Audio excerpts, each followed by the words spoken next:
No vídeo de hoje eu vou falar um pouco sobre o que são distorções cognitivas e como identificá-las no seu dia a dia.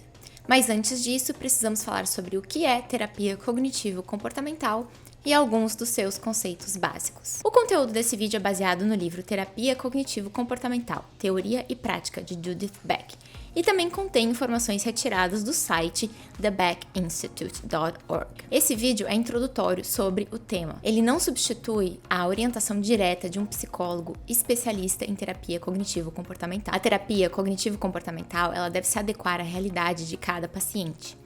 Por isso, se você quer se conhecer melhor e entender como as distorções cognitivas interferem no seu dia a dia, procure essa orientação personalizada. A terapia cognitivo-comportamental foi desenvolvida pelo Dr. Aaron Beck, a partir da ideia de que, no centro de cada síndrome psiquiátrica, como a depressão e a ansiedade, por exemplo, existe um transtorno do pensamento. Ao propor alternativas aos pensamentos tendenciosos de seus pacientes, o Dr. Beck conseguiu produzir uma redução quase que imediata dos sintomas. Quem foi Aaron Beck? Nascido em 1921, Aaron Beck se formou em medicina pela Escola de Medicina de Yale em 1946. Sua atuação como psiquiatra se baseava na psicanálise, mas ele acreditava que a psicanálise necessitava de confirmações empíricas para ser levada a sério. Ou seja, o Dr. Beck utilizou princípios científicos para avaliar e validar os seus tratamentos psicológicos. O trabalho do Dr. Beck começou na década de 1960.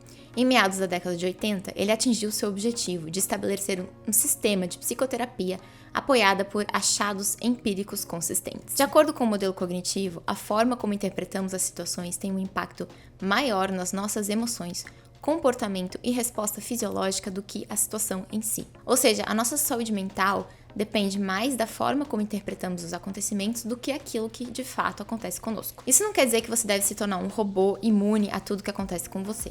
Existem situações que realmente abalam qualquer um, mas o impacto que essas situações têm no emocional e no psicológico de uma pessoa pode ser minimizado dependendo da forma como ela interpreta cognitivamente esse acontecimento. Por isso, Sêneca dizia: sofremos mais na imaginação do que na realidade. E não é coincidência que o modelo terapêutico cognitivo-comportamental se pareça tanto com a filosofia estoica, já que o filósofo Epicteto foi um dos inspiradores do Dr. Beck na hora de criar essa terapia. O modelo cognitivo propõe que os transtornos psicológicos possuem um elemento em comum: o pensamento disfuncional. Quando as pessoas aprendem a avaliar os seus pensamentos de forma mais realista e adaptativa, elas obtêm melhora no seu estado emocional, no comportamento e alívio dos sintomas psicopatológicos. A terapia cognitivo-comportamental foi validada por diversos estudos, inclusive há estudos associando essa terapia a alterações neurobiológicas no cérebro, ou seja, é uma terapia que pode alterar a estrutura cerebral,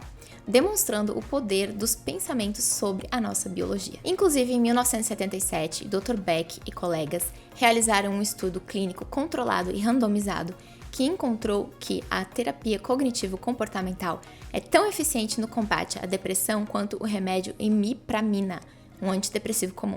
A pergunta central da terapia cognitivo-comportamental é: o que estava passando pela minha mente? Em cada situação que vivemos, experimentamos pensamentos e emoções que revelam as nossas crenças. O que são as crenças? Ao longo da vida, principalmente na infância, nós processamos as nossas experiências e emoções e, a partir delas, elaboramos crenças sobre quem somos e como o mundo funciona. Por exemplo, se formos muito criticados na infância, podemos desenvolver a crença de que somos incompetentes, ou que nossos esforços não valem a pena, porque nunca conseguimos impressionar aquelas pessoas cuja opinião importa para nós, principalmente os nossos pais.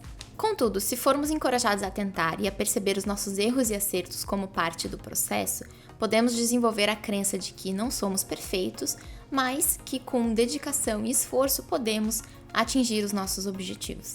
E é uma crença muito mais funcional e adaptativa do que a crença de que somos incompetentes e fazemos tudo errado. As crenças nucleares são o nível mais fundamental da crença. São globais, rígidas e super generalizadas. Muitas vezes as nossas crenças fundamentais são disfuncionais e acabam nos tornando infelizes no dia a dia.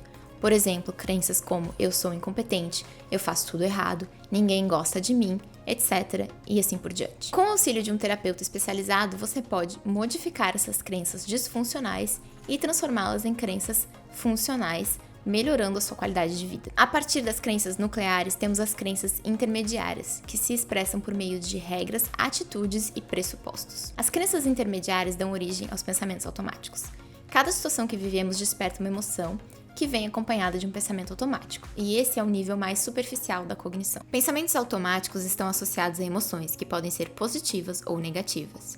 Um pensamento automático não vai necessariamente atrapalhar a sua vida, mas ele pode representar distorções cognitivas que atrapalham o seu funcionamento e que revelam crenças negativas sobre quem você é.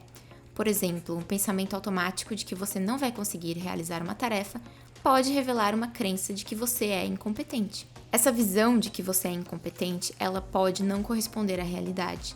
Pode ser uma visão que você construiu de si mesmo baseado num filtro mental de elementos negativos que você enxerga sobre você. E aí entramos nas distorções cognitivas. As distorções cognitivas mais comuns, conforme listadas por Judy Beck, são o pensamento tudo ou nada, ou o pensamento polarizado ou dicotômico, que é o nosso famoso 8 ou 80, a catastrofização, que é uma previsão de futuro negativa, que não leva em consideração outros resultados mais prováveis, então você sempre prevê que tudo vai dar em desastre, mesmo diante de evidências de que as coisas podem dar certo. Desqualificar ou desconsiderar o positivo, que seria você não se atribuir características positivas, você não se atribui que você é competente, você diz, eu só dei sorte.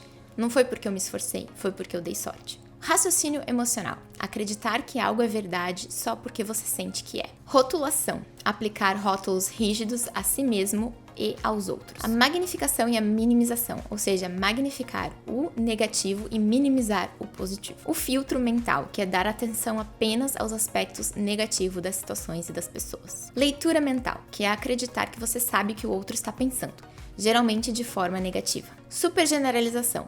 Tirar uma conclusão negativa radical que vai muito além da situação atual. Personalização, que é acreditar que a ação negativa do outro é por sua causa, ou que toda atitude do outro é necessariamente por sua causa. Afirmações com deveria e tem o que são os imperativos, que é determinar como você deve se comportar, como os outros devem se comportar e atribuir consequências negativas caso você desvie dessa regra. E a visão em túnel, que é enxergar apenas os aspectos negativos da situação.